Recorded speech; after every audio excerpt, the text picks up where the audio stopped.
Ever wondered how a person can manipulate another's reality to the point where they question their own sanity? This, my friends, is the heart of gaslighting, a form of psychological manipulation that can be subtle, covert, and dangerously destructive. Gaslighting is a term taken from the 1944 film Gaslight, in which a husband manipulates his wife into believing she's losing her mind.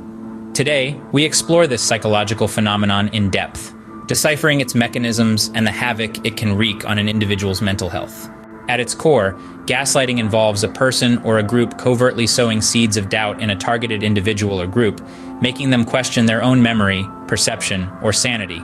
It's a manipulative tactic that can be seen in various settings, from personal relationships to workplaces, even in politics. The execution of gaslighting is often so subtle that the victim may not realize they're being manipulated until it's too late. Imagine a drip of water falling on a stone.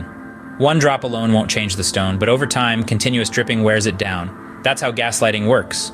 It's a slow, insidious erosion of self-confidence and self-perception. Gaslighting typically involves 3 stages. The first stage is disbelief. When the gaslighter first starts their manipulation, the gaslightee might think it's a weird joke or misunderstanding. The second stage is defense, where the victim begins to question their own thoughts and memories, but still fights against the manipulation. The final stage is depression, where the victim feels overwhelmed, isolated, and unsure of what is real. So how does a gaslighter operate? They use various tactics like countering, where they question the victim's memory of events, trivializing, where they make the victim's needs or feelings seem unimportant, and denying, where they completely refuse to acknowledge the victim's experience. By now, we've delved into the ominous world of gaslighting, exploring its definition, how it works, and its potential impact. We've understood that gaslighting is a form of psychological manipulation where the perpetrator sows seeds of doubt in the victim's mind, making them question their own reality. It's an insidious process and can have severe consequences for the victim's mental health. We've also looked at the stages of gaslighting: disbelief, defense, and depression, each stage drawing the victim deeper into the gaslighter's web of manipulation.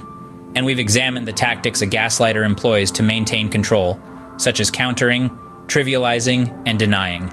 In conclusion, gaslighting is a sinister form of manipulation that can be difficult to detect and even harder to combat. But understanding it is the first step towards protecting oneself or helping others who may be victims.